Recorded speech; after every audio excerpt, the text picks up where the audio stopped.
Today I welcome Farida Ahmad Raz in 10 minute 10 thoughts.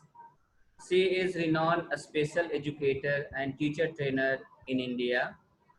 She is certified mental health professional from Ellis Institute, New York. She writes in journal, magazine and newspapers. She is author of so many books, recipient of LAADLI Media Award, alumnus of Bombay University and Oxford University. Moreover, she is my mentor for many years. She is guiding me, she is facilitating me, and today she will talk on why do children fail. So, ma'am, handed over to you. Thank you, Rajeev, and good morning to you, and thank you so much for connecting with me. Well, friends, I would like to tell you, and you are all aware, that this is one of those, I think, first time in the history of school examinations when each and every child has been promoted to the next class. And this is because of the COVID. Everybody is aware of it. But this brings me to the mind that parents are very relaxed. Otherwise, this is the time when parents are so stressed out if they find out that their child has not been promoted to the next class. And they come to me and they say, well, ma'am, my child is very smart. He does everything well at home. But I don't know what happens when he is in school and appearing for examination. So why does he fail? So this has been asked to me so many times so that I thought, let me address this particular issue. Why do children fail? Now, does a child fail deliberately or is there something else? Because as far as my knowledge goes, no child ever likes to fail or not do well in exams or whatever activity he's doing. So is there something that is coming in the way, in his way of achieving, or is the teacher not able to reach out to him? He's not understanding what the teacher is saying. So what is it that holds him back? So this brings us to the learning ability. Every child from the time he is born, he learns from his surrounding. So that ability is there. So when he comes to school, then how it is that he is not able to really perform well. So when we talk about learning, learning is a multi-dimensional phenomenon. It is information processing which is linked with the brain function, the functions, our functions. So before I get into the details of why does a child fail, I would like to talk about how does he learn. So we compare, let us compare a human being to a computer. The computer has an input, that is the keyboard and the mouse. It has a central processing unit, the CPU, and the output, the monitor. So here, when we talk about a human being, his five senses become the input, his brain is the CPU, and the output is in the form of gestures, body language, and also the written and spoken language, the speech, and the motor ability. So these are the issues. Now, when everything is good, when everything is in synchrony, you will see that the child learns. Similarly, when we said we are comparing to the computer and everything is in synchrony, then we see that the computer is doing well. But if something goes wrong with the CPU or with the monitor or with the input, then we do not get any results. So when we talk about learning, the learning process, so we learn from our five senses. Of the five senses, the two most important ones are vision and hearing. This is very important for classroom learning. If there is any deficit in vision or in hearing, then the child will not be able to learn to the maximum in the classroom. So from here, it goes to the next stage, that is, we get information from the five senses and gives us a sensation. So that sensation becomes meaningful if we give attention to it. Attention plays a very important role. As you know, when you're sitting on the computer and your attention is somewhere else, so how would you work on the keyboard? Okay, the same way, the child, if he doesn't pay attention to the information that he has received, and he is able to focus on what is relevant, what is important, and discard or filter what is non relevant. So that is attention.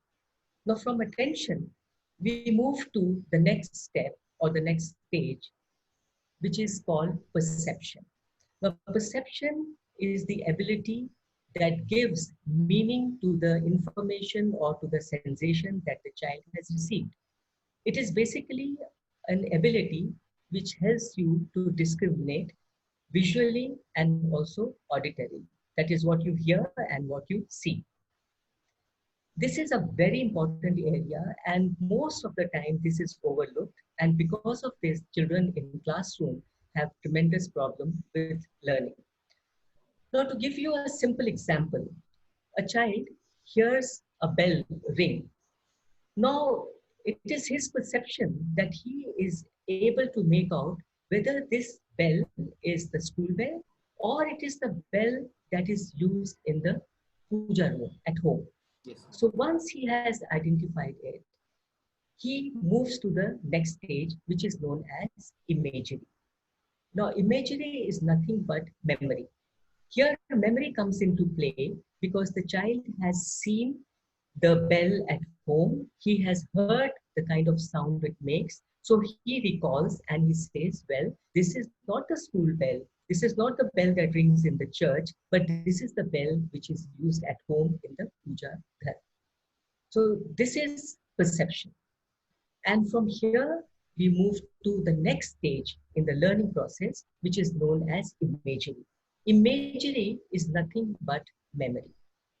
When the child identifies that sound as the puja bell at home, an image is formed on his mind. So that image has come from his memory that he has already seen it. So the memory can be short-term memory, long-term memory, or sequential memory. So from here, we move to the next stage in the learning process, and it is known as symbolization. Symbolization, as you must have guessed, that it is symbols, or otherwise a language. Language is all symbols. Whatever he has seen in his mind's eye, that small little bell, now he has to express it. Otherwise, we wouldn't know that he has identified that particular sound.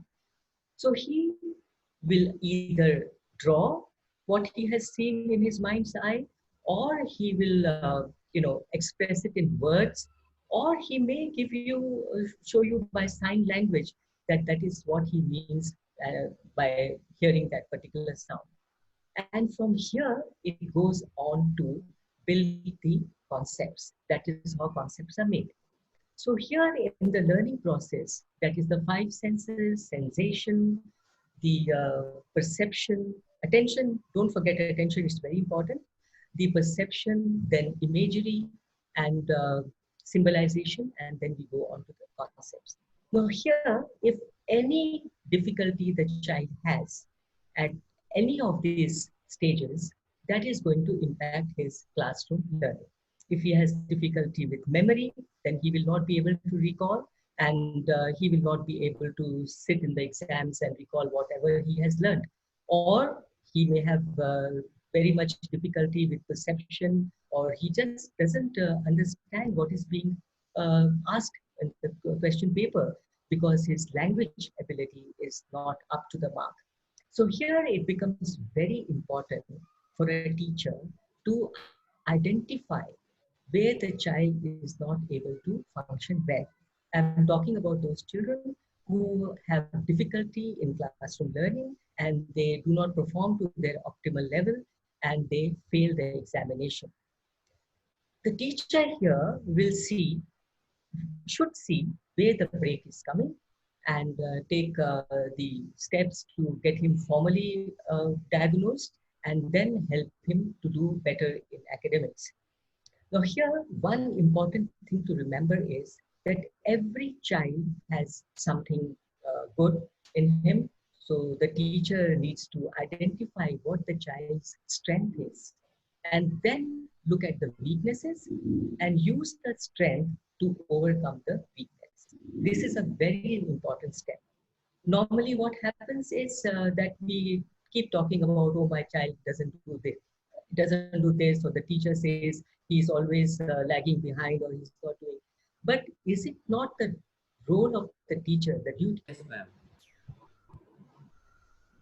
So, to end this session, I would request all teachers and parents to identify what your child is good at and use that to overcome his weaknesses. And always remember that when you are going to criticize your child for something that he's not doing well, you need to first praise him what he is good at. And for both teachers and parents, look at your child and find out where is he having a difficulty, the language problem or the attention problem, or the concepts are not being formed because of deficit in other areas. So once that is been identified, I'm sure it is taken care of and the child will do very well in school academics. Thank you Thank you. so much. Thank you so much for your blessing, man. And I assure you, this video is going to help millions and millions of children of all over world. I'm not talking about India. So once again, thank you, ma'am. And I request you to once again visit on this platform for sharing your knowledge. Thank you so much, ma'am. Sure. Thank you. Thank you, Rajiv, for having